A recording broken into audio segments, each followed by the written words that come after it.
Sama-sama saya katakan amin. Silakan duduk Bapak Ibu. Selamat pagi, shalom bagi kita semua. Shalom.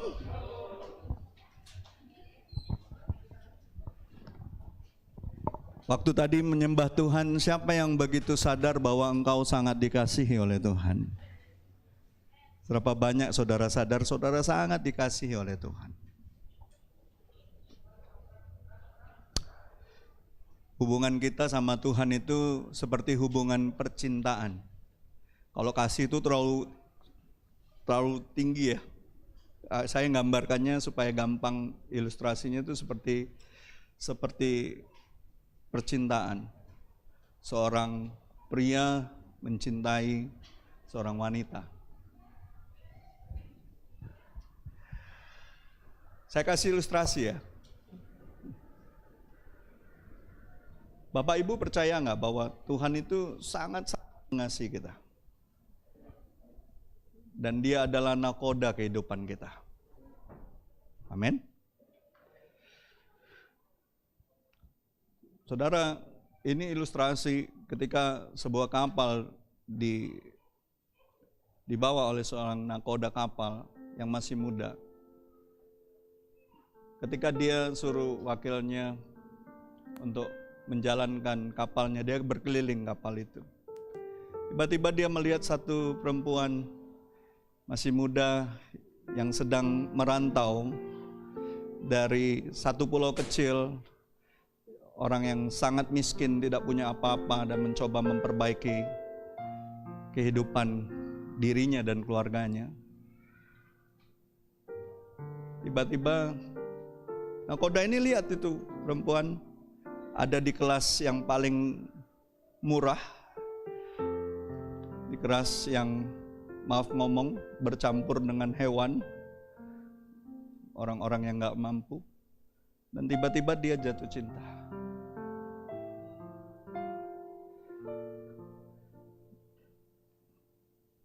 Dia lihat dari jauh dan dia jatuh cinta.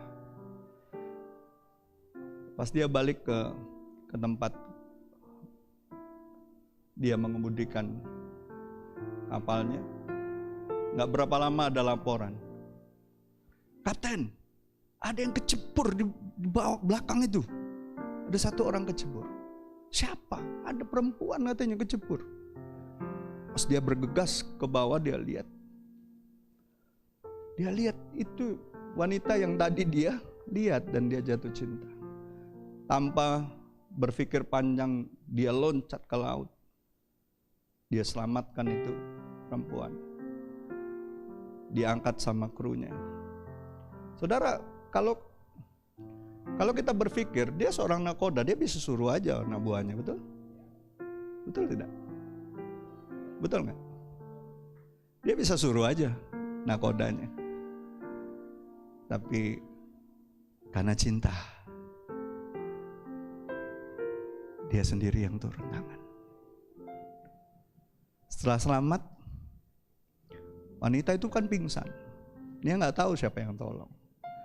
Tapi setelah sadar, dia tanya sama orang, siapa yang selamatin aku? Kok aku ada di sini? Kok aku nggak mati? Terus orang-orang bilang, itu loh, nakodanya yang selamatin kamu. Terus dia datang dan dia bilang, Bapak tadi ya yang selamatin saya. Iya saya. Terima kasih telah menyelamatkan nyawa saya, telah tolong saya. Seberapa banyak kita sadar bahwa kita ini sudah diselamatkan Tuhan. Dan ketika kita temui juru selamat kita yang menyelamatkan kita, kita cuma hanya mengatakan terima kasih. Cuma sebatas itu lalu bye.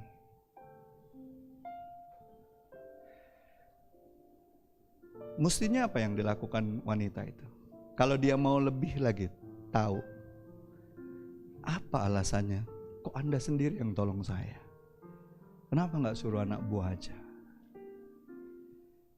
Seandainya dia bertanya lebih dalam dan dia mendapatkan pernyataan atau kenyataan bahwa sang nakoda mengatakan, karena aku jatuh cinta sama kau. Saudara, Setiap saudara yang ada di ruangan ini dan semua umat Tuhan seharusnya sadar ini. Sebentar lagi kita akan memasuki Paskah. Setiap kita diselamatkan itu karena Tuhan jatuh cinta sama saudara. Saking cintanya dia turun tangan sendiri untuk saudara. Tapi kadangkala kita sadar kita ini diselamatkan bukan dengan hal-hal yang lain, dengan nyawanya sendiri. Dia pertaruhkan nyawa. Tapi kadangkala ketika kita menemui dia, kita hanya mengatakan terima kasih, lalu meminta hal-hal yang kita butuhkan, tanpa ingin punya keinginan sebagai seorang kekasih. Tidak sadarkah saudara ketika dia datang nanti untuk kedua kalinya, dia mempelai laki-laki saudara dan saya dalam mempelai wanitanya. Dia menjemput kita karena dia jatuh cinta kepada saudara dan saya.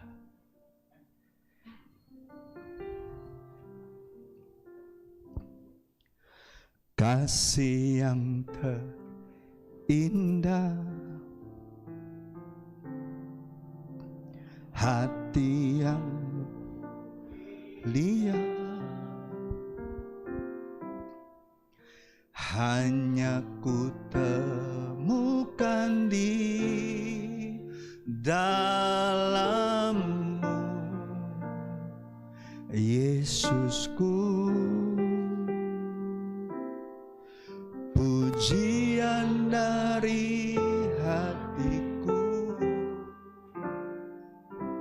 selalu di setiap waktuku. Apa yang terjadi? Tiada pernah berubah kasih-Mu. Terima kasih Tuhan. Karya terbesar dalam hidupku, pengorbanan-Mu yang selamatkanku. Engkaulah harta yang tak ternilai yang ku miliki dan ku hargai. Yesus, Engkau ku kagumi. Jangan kagum dengan karyanya, kaguminlah kasihnya, pribadinya, dirinya. Saudara mau mengalami kebangunan rohani? Satu-satunya cara adalah jatuh cinta setiap hari dengan Tuhan. Kagumi Dia setiap hari. Kebangunan rohani yang sesungguhnya bukan ketika orang heboh rame-rame. Tapi ketika saudara setiap hari, saudara dan saya, menikmati pribadinya, menikmati kasihnya, menikmati pelukannya, menikmati hadiratnya. Itulah kebangunan rohani yang sesungguhnya. Orang heboh hari-hari ini, oh di sana lagi kebangunan rohani, di sana. Kebangunan rohani itu sesungguhnya sumbernya sudah ada di dalam kita. Orang heboh dengan tempat, dengan sesuatu, dengan yang hebat. Bagi saya, ialah satu-satunya yang layak kita kagumi setiap hari. Dalam segala persoalan tantangan kehidupan kita, ketika kita kagum sama Tuhan, percayalah, kita ini kekasihnya, kita ini kesayangannya, biji matanya. Masa sih kalau Dia kasih anaknya, Tuhan gak tolong dengan segala kebutuhan kita?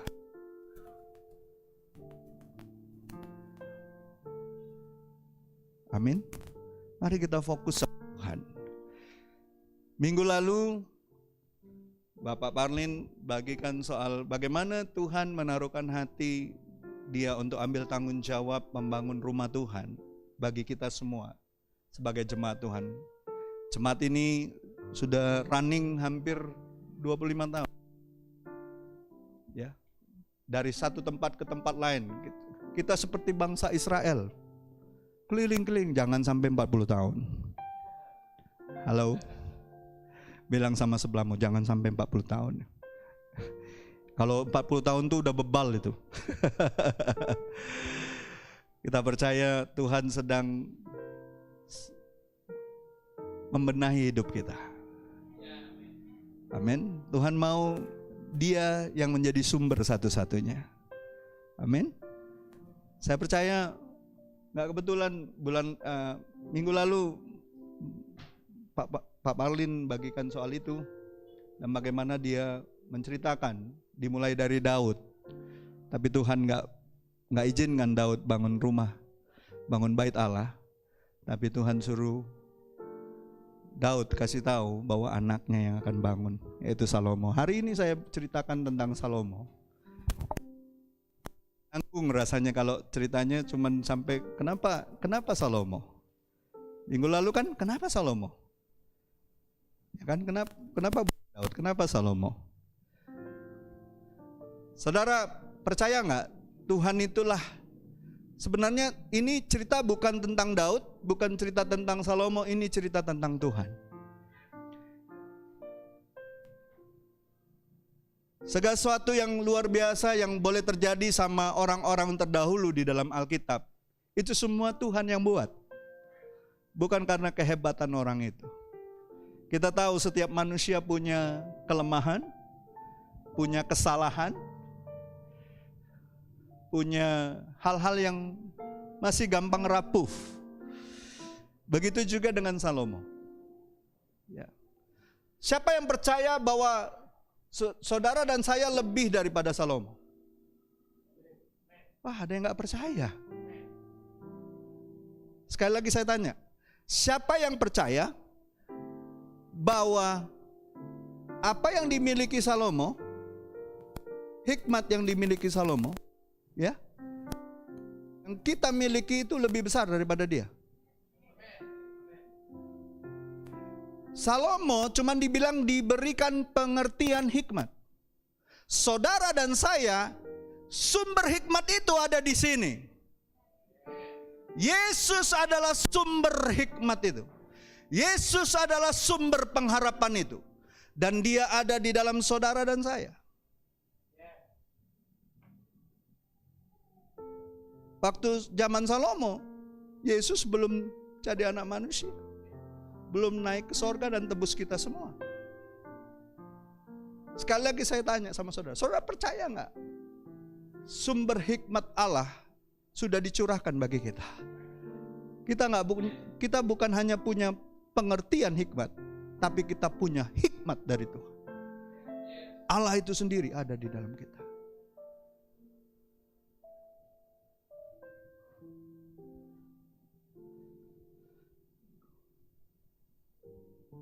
Dan setiap hari hikmat itu berseru-seru ketika kita baca firman Tuhan. Amin. Makanya penting sekali baca firman. Jadi saya kasih judul khotbah hari ini, Tuhan yang buat jadi besar. Ya. Siapa yang mau segala hal yang saudara kerjakan bertumbuh, berkembang dan jadi besar? Saudara mau? Mau nggak? Wah, ada yang nggak mau kayaknya. Sekali lagi saya tanya, siapa yang mau sungguh-sungguh apa yang saudara cita-citakan, saudara kerjakan, saudara usahakan itu bertumbuh, berkembang dan menjadi besar? Karena ini bukan saya yang ngomong, Tuhan yang nyatakan. Coba kita lihat ayatnya. Kita ke 2 Tawarik 1 ayat 1. Kita baca sama-sama ya. 2, 3. Salomo anak Daud menjadi kuat dalam kedudukannya sebagai raja. Tuhan Allahnya menyertai dia dan menjadikan kekuasaannya luar biasa besarnya. Coba ganti Salomo dan Daudnya itu sebut Hanes bin Siapa nama anak siapa? Anak Manurung misalnya. Menjadi kuat. Dan kedudukannya sebagai pengusaha. Halo? Ya, Tuhan Allahnya menyertai dia dan menjadikan perusahaannya luar biasa besarnya.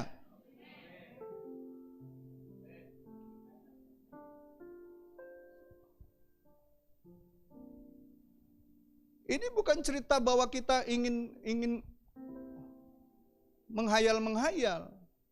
Ini firman Tuhan kok. Tuhan mau kita berhasil. Tuhan mau kita jadi berkat. Kita dibuatnya jadi besar, dibuatnya diberkati, dibuatnya menjadi kaya di dalam segala kebajikan, kaya di dalam segala hal, bukan hanya harta. Supaya tujuannya kita jadi berkat bagi semua bangsa. Bukankah kita keturunan Abraham? Yang katanya keturunanmu akan menjadi berkat bagi bangsa-bangsa. Kita keturunan Abraham karena Kristus. Bukan karena kelahiran. Bukan karena kebangsaan.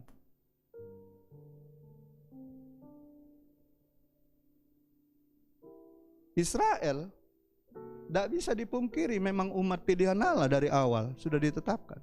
Tapi mereka menolak Kristus. Menolak Mesias. Beruntunglah saudara dan saya menerima Mesias, Yesus Kristus sebagai Tuhan dan Juru Selamat. Makanya Galatia, Rasul Paulus dalam pemahyuan, Roh Kudus katakan, karena kau milik Kristus, kau adalah keturunan Abraham dan berhak atas semua janji-janji Allah. Saya nggak tahu dengan saudara, tapi saya mau.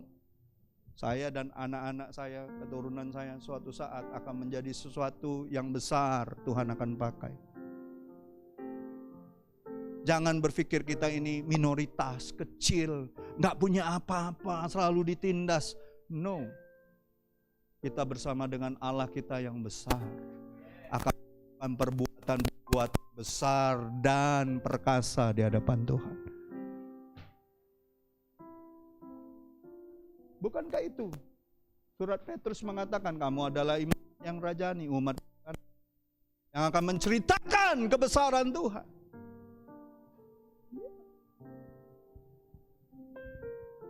Jadi Bapak Ibu, hampir seluruh raja di dunia pada masa itu tunduk dan takluk pada Salomo. Bukan karena diperangi, tapi karena hikmat Tuhanlah yang menjadikannya besar. Iya toh? Sampai Ratu Sheba dari Ethiopia datang. Makanya hari-hari ini kan kita dengar ada katanya Yahudi hitam. Hitam-hitam kereta api walaupun hitam tetap dinanti katanya.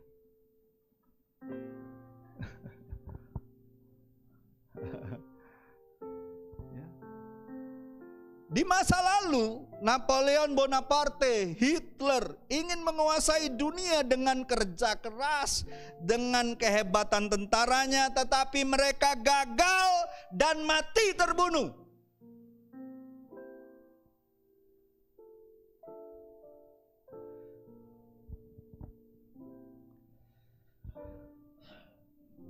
Ada juga kan hari-hari ini kita lihat ada orang-orang yang bekerja keras sepanjang hidupnya namun tidak juga menjadi besar.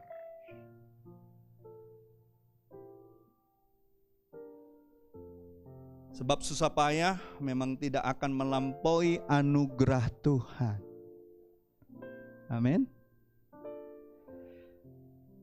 Memang benar kita harus kerja dengan jujur, dengan rajin, dengan sungguh-sungguh. Tapi tetap saja masih ada yang namanya kemalangan dan kemujuran. Miskin dan kaya, penentunya itu Tuhan. Bukan saudara dan saya.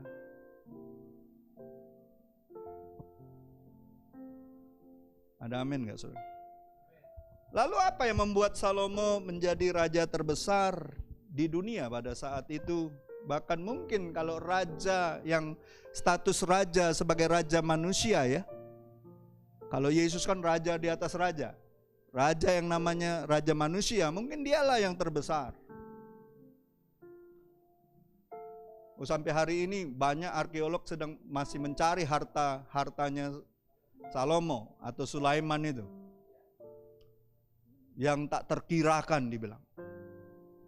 Begitu banyak hartanya.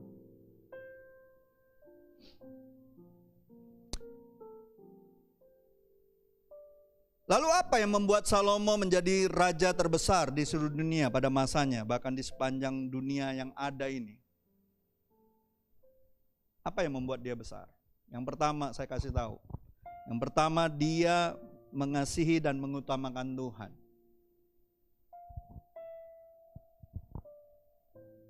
Dia mengawali dengan sangat baik sebagai seorang raja.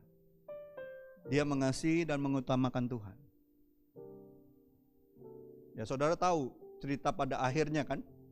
Apa yang terjadi, betul? Ternyata pengertian hikmat tidak membawa orang menjadi lebih dekat dengan Tuhan. Makanya saya bilang tadi hikmat saudara dan saya lebih besar dari Salomo. Kenapa? Tuhan sendiri yang menyatakan kasih-Nya sama kita. Itu yang membuat kita bisa mendekat kepada Tuhan. Walaupun kita sudah jatuh dalam dosa.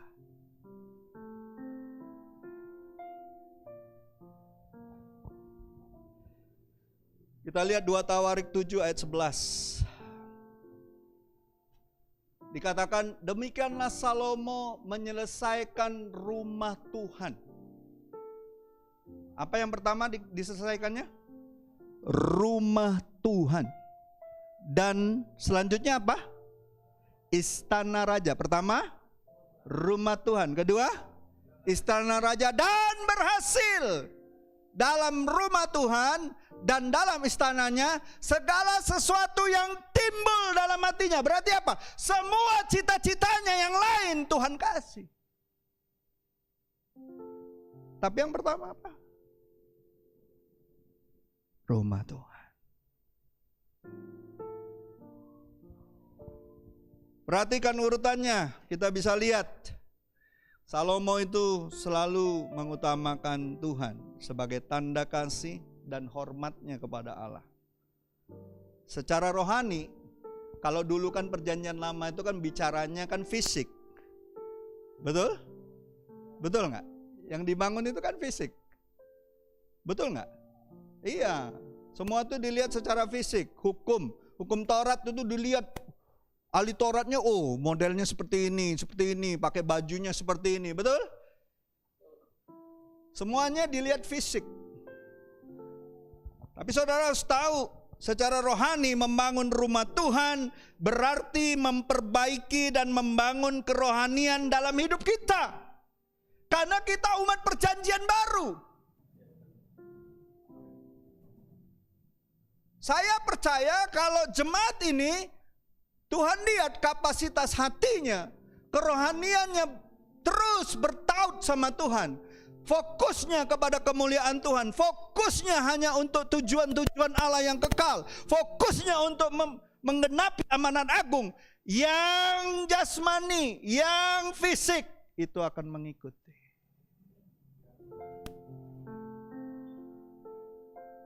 Jangan sampai kita salah, kita bangun yang fisik, kerohanian kita nggak bangun. Berantakan nanti kita. Ribut nanti kita. Masalah nanti kita di masa yang akan datang. Banyak nggak kejadian seperti itu?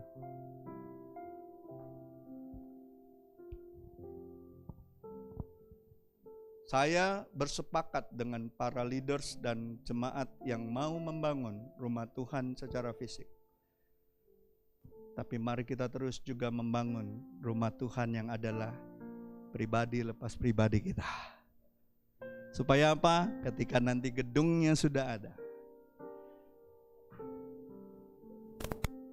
batu-batu hidupnya yang adalah jemaat Tuhan yang terus berjalan dengan visi Tuhan akan memakai tempat itu hanya untuk kemuliaan Tuhan. Bukan untuk dibanggakan, bukan untuk diagul-agulkan, bukan untuk menjadi show off bahwa saya yang paling berkontribusi membangun itu. Namun kita semua membangunnya bersama-sama. Saudara harus percaya, Tuhan akan memberkati saudara menjadi besar, diberkati luar biasa, dan menjadi berkat bagi banyak orang.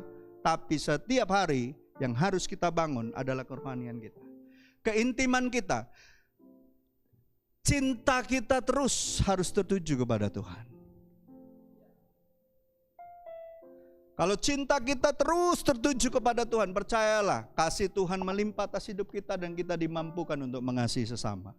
Mengasihi suami, mengasihi istri, mengasihi anak-anak kita, mengasihi sebanyak orang yang Tuhan bawa dalam hidup kita. Fokus kita hanya sama Tuhan.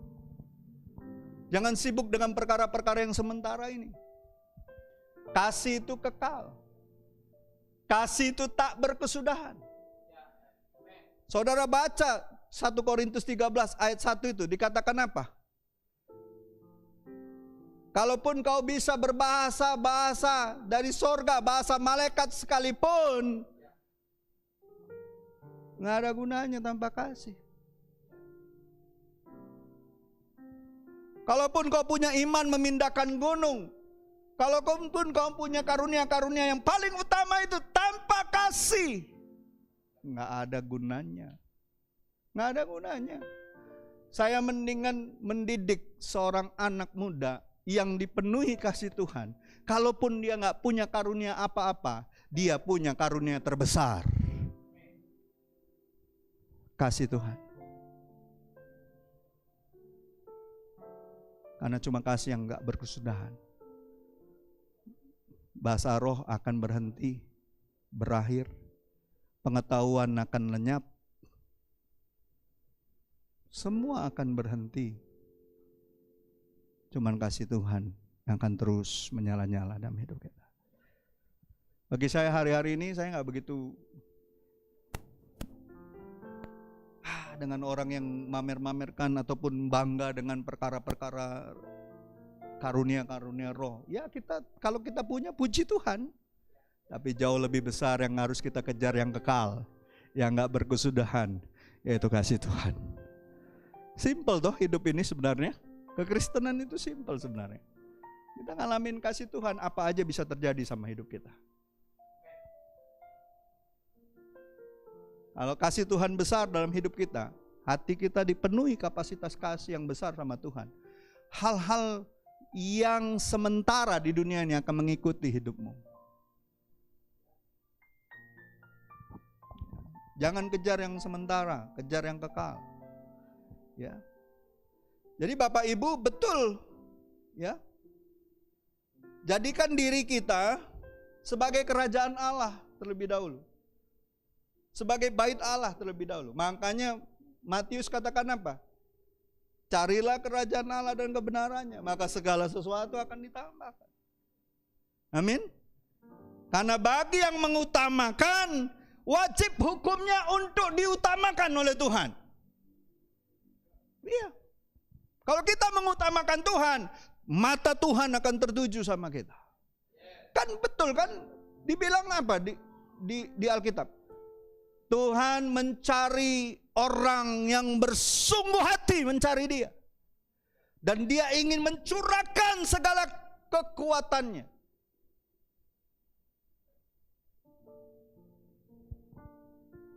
Kalau kita mengutamakan Tuhan, Tuhan akan mengutamakan kita. Kalau kita sungguh-sungguh, Tuhan lebih sungguh-sungguh sama kita. Dia sudah buktikan kok. Amin. Itu yang pertama. Ya. Jadi Salomo selalu mengutamakan Tuhan sebagai tanda kasih dan hormatnya kepada Tuhan. Makanya yang dia bangun itu pertama kali itu bait Allah. Dia nggak bangun istananya dulu. Dia nggak ngejar cita-citanya yang lain. Dia minta hikmat supaya dia bisa memimpin bangsanya. Yang pertama kali dia bangun adalah bait Allah untuk mengingatkan bangsanya bahwa segala sesuatu yang baik terjadi dalam kehidupan mereka sebagai satu bangsa pilihan Tuhan, itu semua karena karya Tuhan. Bukan karena kehebatan bapaknya Daud. Bukan karena kehebatan dia yang punya hikmat, pengertian hikmat. Tapi karena Tuhan. Itu yang pertama. Yang kedua, Salomo itu hormati dan mengasihi orang tuanya. Sebenarnya siapa yang harusnya jadi raja? Siapa yang seharusnya jadi raja? Kalau menurut adat istiadat, tradisinya, siapa hak sulungnya itu yang harus jadi raja? Absalom. Tapi Absalom kurang ajar. Absalom memberontak. Absalom kecewa sama bapaknya, Daud.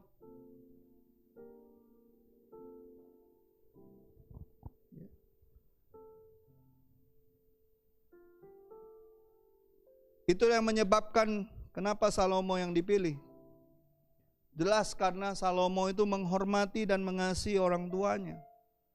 Itu sebabnya dia dipilih. Mewarisi kerajaan dan Tuhan jadikan dia berhasil di segala jalannya. Jadi saya mau kasih tahu sama saudara, Efesus itu betul itu. Coba ayatnya. Kita baca sama-sama ya. Siapa yang di sini masih punya orang tua? Angkat tangan yang masih punya orang tua. Kalau saya, orang tua kandung saya sudah nggak ada memang. Yang saya tanya, saudara masih punya orang tua kandung? Ya. Setua apapun saudara masih anak. Betul nggak? Kalau masih ada orang tua, kita nih masih anak. Walaupun kita sudah jadi orang tua gitu loh. Kita punya anak juga misalnya. Kita ini tetap anak. Kalau orang tuamu masih hidup. Apa kata firman Tuhan? Mari kita baca. Ayat 1-3. Hai anak-anak, taatilah orang tuamu di dalam Tuhan, karena haruslah demikian.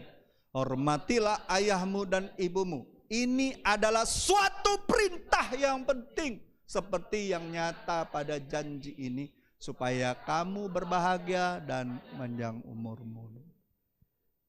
Saya kalau ngecek ya ada orang ya, saya tanya, Bapak mamamu masih hidup nggak? Masih, dia bilang. Tapi sebelum saya tanya itu, misalnya dia cerita, oh banyak masalah saya ini hidup nggak bahagia, pastor ini masalah terus, dah habis-habisnya masalah berhenti sih kok datang lagi 2, 3, 4, begeleran datang, ini nerocos saja masalahnya terus yang diomongin. Ngeceknya cuma satu aja, kalau saya tanya, orang tuamu masih ada nggak? Oh dia masih. Kau hormati nggak orang tuamu?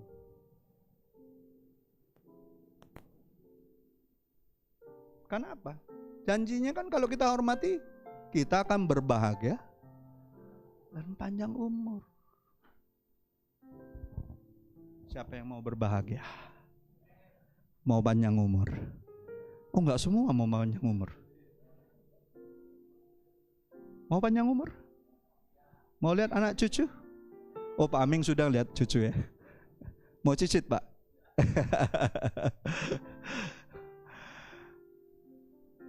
Hormati ayahmu dan ibu. Percayalah,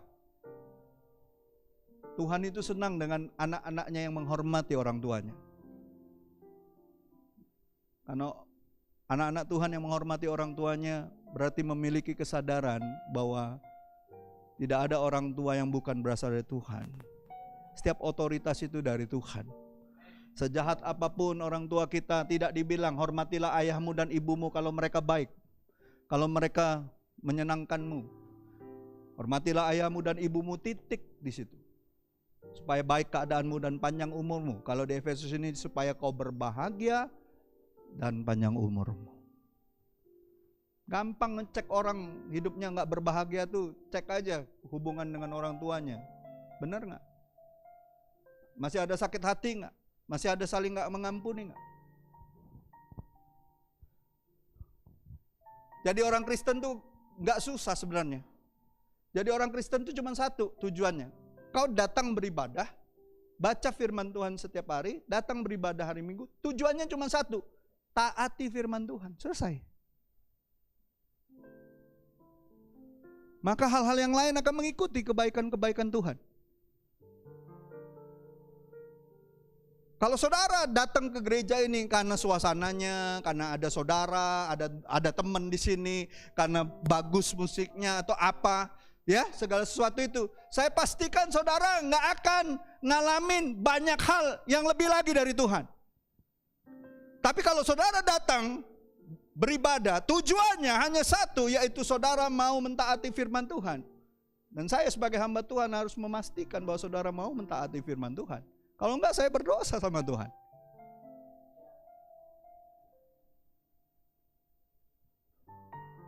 Jangan kita beribadah karena kewajiban, karena kita Kristen, karena suasananya enak, karena ada teman, karena dekat rumah.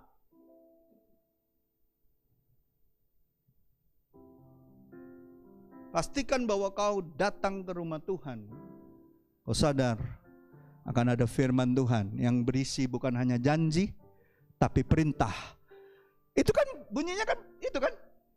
Bunyinya apa? Suatu perintah yang penting. Tadi siapa yang masih punya orang tua? Bilang, yang apalagi betigo tuh punya wong tua kali tuh. Woi, ini perintah penting, jangan ucak-ucak kau.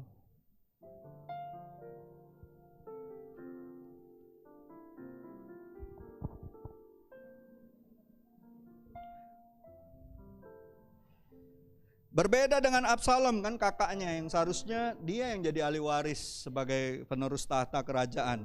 Tapi dia anak yang kurang ajar. Ya. Kalau kurang ajar aja kurang ini ya. Kalau orang Jawa tuh bilang kurang ajar. Majlep itu, majlep. Ya. Berontak lagi sama Daud, orang tuanya.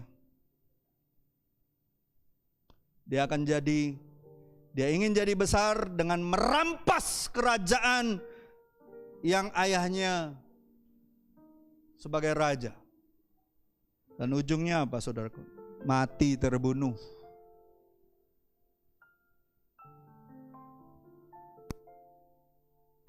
Saya punya 3 anak perempuan.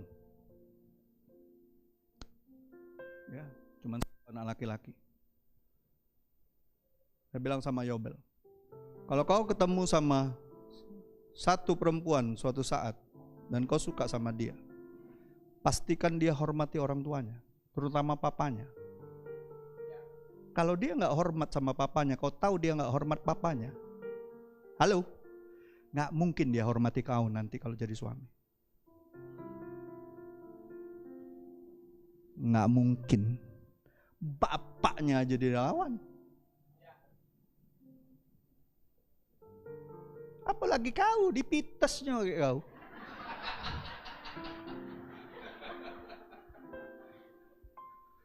Kenapa saya memilih Ibu Irma? Banyak wanita lain yang kelihatannya lebih cantik. Oh enggak, ini serius. Karena saya lihat apapun yang dilakukan oleh papanya yang sangat menyedihkan terhadap keluarganya, dia tetap mengatakan, aku sayang sama Bapak. Aku mengasihi Bapak. Saya saksi hidup. Bukannya nggak ada sister yang lain yang dekat sama saya waktu saya belum memutuskan untuk memilih. Kan hidup ini pilihan. Kan bukan zaman di Taman Eden, ndak kate pilihan Tuhan. Nah, Tuhan. Sekarang banyak pilihan, Bung, Bro. Pilihlah yang betul-betul takut sama Tuhan, dan kau lihat ketika kau datang datang ke rumahnya ataupun ke keluarganya, ataupun kau dengar dia menghormati papanya, dia menghormati mamanya, dia menghormati orang-orang tuanya, layak untuk kau pertimbangkan. Ini dari Tuhan.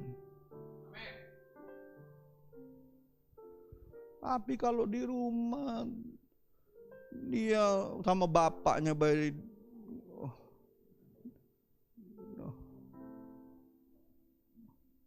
nggak tunduk, sama bapaknya aja ngelawan, beneran dipitesnya kayak kau.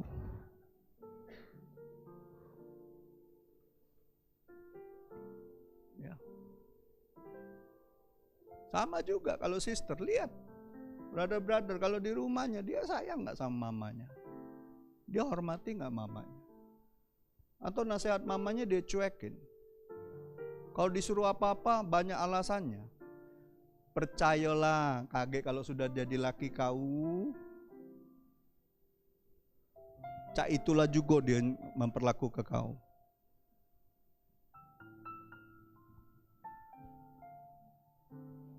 Amin. Kita rindu gereja Tuhan isinya keluarga-keluarga yang takut akan Tuhan. Amin. Keluarga-keluarga yang sadar bahwa menghormati orang tua adalah bagian daripada proses kita menjadi orang-orang yang akan diberkati Tuhan. Jangan cari cara instan.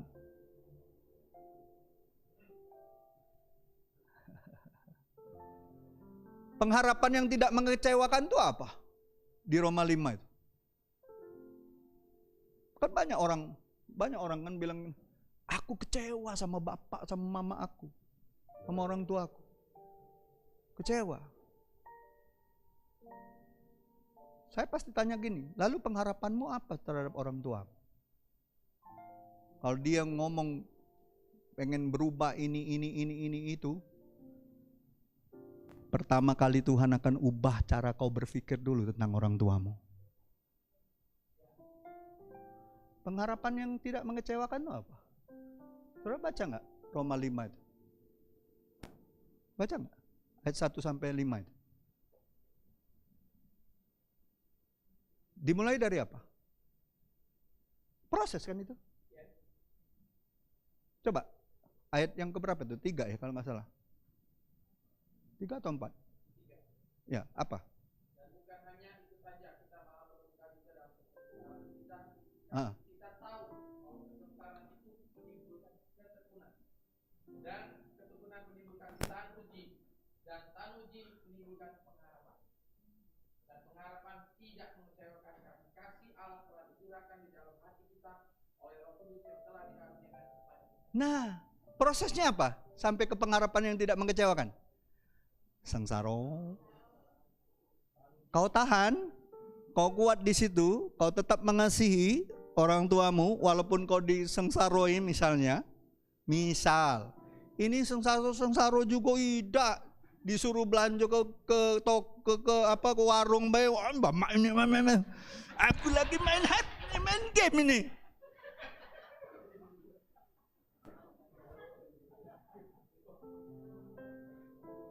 Berapa banyak yang kayak gitu hari-hari? Banyak kali alasannya.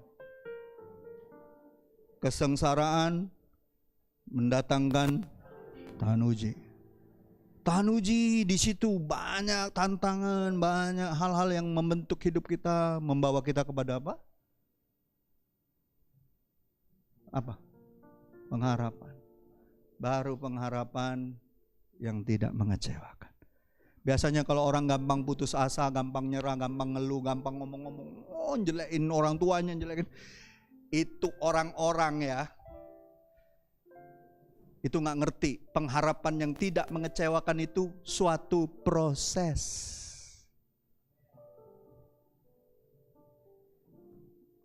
Baru sampai kesengsaraan baiklah nyerah. Bagaimana dengan Ayub? Ayub itu dibilang, karena ketekunan Ayub, saudara baca. Karena ketekunan Ayub, Ibrani kan dibilang kan, karena ketekunan Ayub di dalam kesengsaraannya, dia mendapatkan pengharapannya. dia akan mendapatkan apa yang dijanjikan Tuhan atas kehidupannya. Dia bertekun di situ.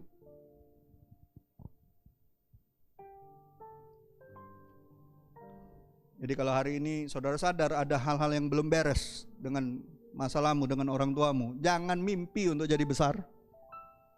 Jangan mimpi untuk kau diberkati dalam usahamu, dalam kuliahmu, dalam beres hubunganmu sama orang tuamu. Minta maaf sama orang tuamu. Kalau ada hal yang salah yang menyakitkan dari orang tuamu, ampuni. Karena kalau nggak ngampuni, Tuhan katakan gini firman-Nya, Bapa di sorga pun nggak akan ngampuni kau. Itu namanya hukum rohani. Nggak bisa ditawar itu. Jangan kita ngomong anugerah-anugerah, tapi kita nggak jalanin hukum rohaninya. Keselamatan memang anugerah, tapi ada hukum-hukum rohani yang harus kita jalani, kita taati setiap hari. Amin. Terakhir, kenapa Salomo menjadi besar? Tuhan buat jadi besar. Saya percaya karena Salomo itu mengasihi sesama seperti dirinya sendiri. Nggak mungkin kan Salomo dicintai rakyatnya, dan banyak raja-raja di dunia jika hidupnya egois dan mau enak sendiri, pasti rakyatnya nggak suka. Pasti rakyatnya pengen berontak, betul nggak? Tapi sepanjang masa Salomo, dia dicintai sama rakyatnya. Kan ada kejadian kan, dua perempuan punya anak bayi, kan mereka tidur sebelahan sama bayinya, bayi yang satu mati kan, yang satu nukerin kan. Terus dihadapkan kepada Salomo kan, untuk diadili.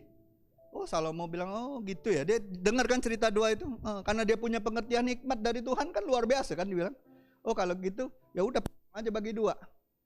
Si kok bagi dua kata dia. Cerita si kok bagi dua tuh dari situ. Baca jadi cerita rakyat itu Pak. Lalu apa? Yang wanita yang memang betul-betul itu ibunya bilang apa? Oh, jangan-jangan kasih aja lah sama dia. Kalau memang dia yang mau. Salomo langsung tahu siapa yang betul-betul ibunya.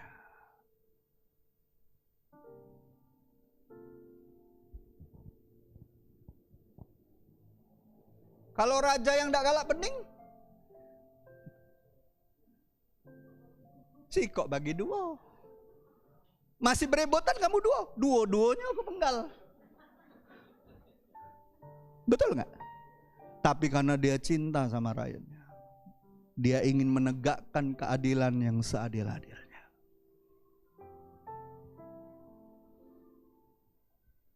Saya percaya hukum yang terutama adalah kasihilah Tuhan Allahmu dengan segenap hatimu, dengan segenap jiwamu, segenap akal budimu dan kekuatanmu.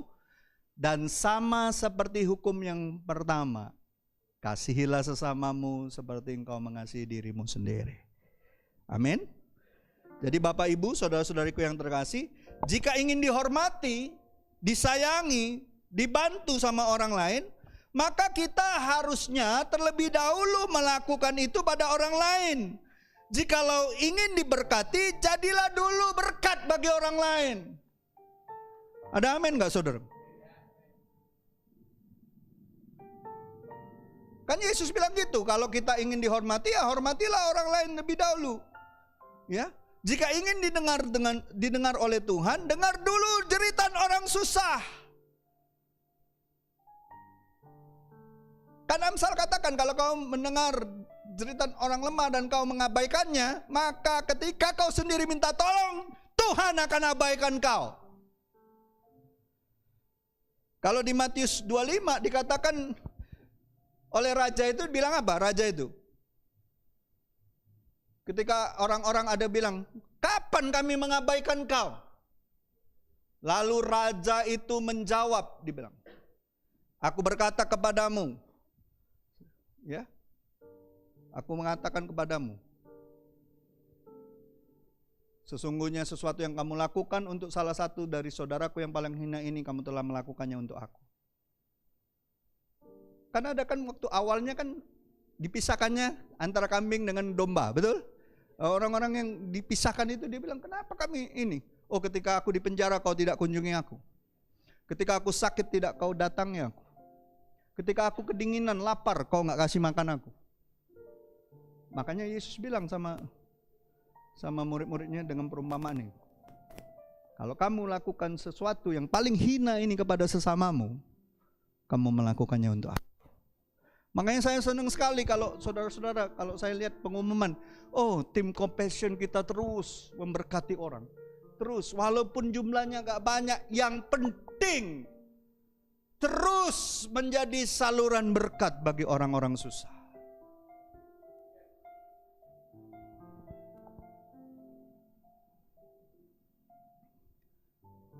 Jadilah seperti janda yang taat sama buli-bulinya, isinya minyaknya banyak apa sedikit? Saya tanya, banyak apa sedikit buli-bulinya? Siapa yang bilang sedikit? Siapa yang bilang banyak? Siapa yang eca-eca tidak tahu? Alkitab katakan sedikit, karena dia bilang tinggal sedikit di buli-buli itu. Betul? Buli-buli itu kan kecil, itu tidak belum besar itu. Makanya Elisa bilang apa? Ambil tempayan-tempayan dari tetanggamu, betul? Waktu dituangkan, penuh kan? Penuh angkat. Kalau dilihat oleh anak-anaknya, masih cak tadilah itu dikit. Tapi ngapo dituang ndak habis-habis. Saudara percaya nggak? Hidupmu walaupun kau hanya punya sedikit, kau tuang terus untuk orang lain, nggak akan habis-habisnya Tuhan buat. Jangan nunggu banyak dulu baru nuang sama orang.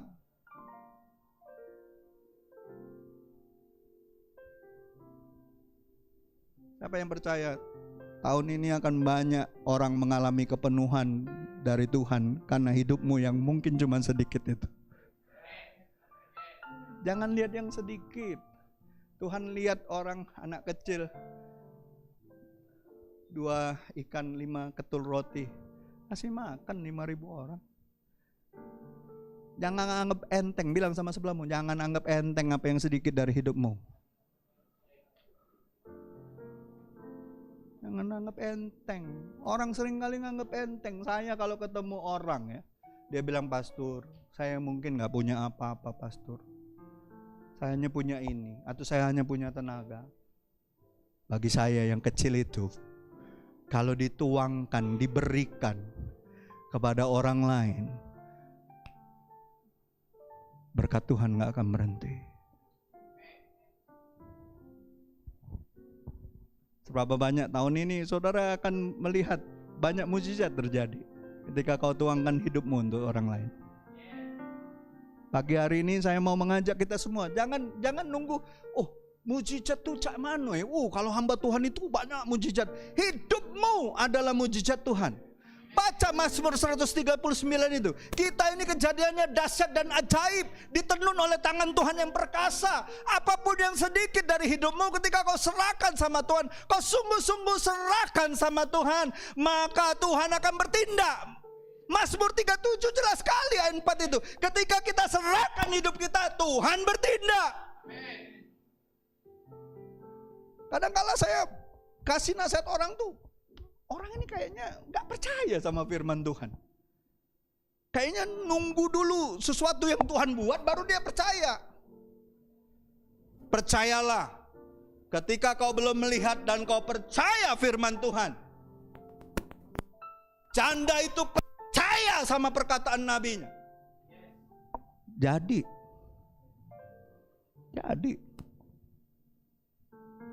saya percaya jemaat ini akan bangun sesuatu yang akan terus memberkati banyak orang.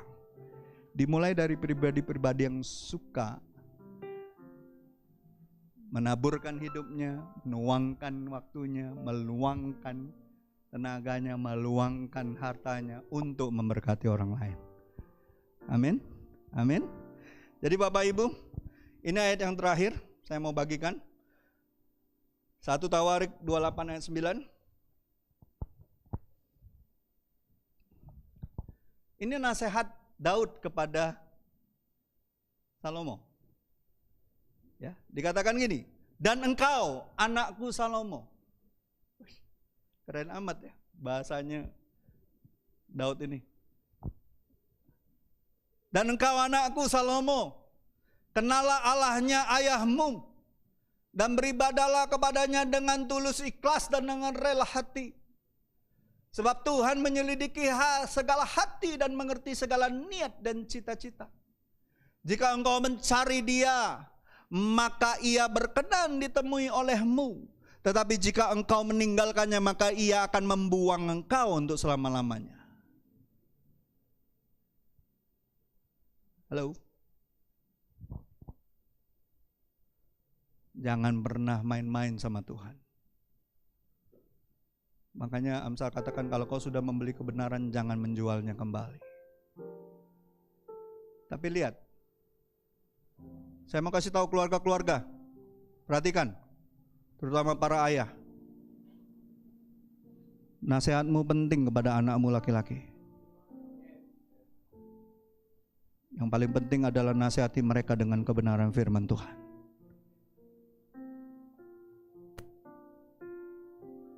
Selama saya baca tentang Salomo, selama Salomo mengasihi dan mengutamakan Tuhan, tidak menyimpang dari jalan-jalan Tuhan, serta perintah-perintah Tuhan, maka semua janji-janji Tuhan kepada Salomo digenapi sebagaimana nasihat Daud kepadanya.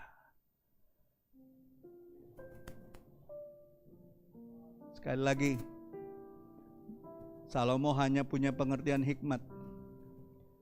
Kita ini umat perjanjian baru punya Yesus yang adalah sumber hikmat. Amin. Karena sumbernya ada di dalam kita, maka Dia yang memampukan kita untuk taat. Bukan karena kemampuan kita, tapi karena Dia. Amin.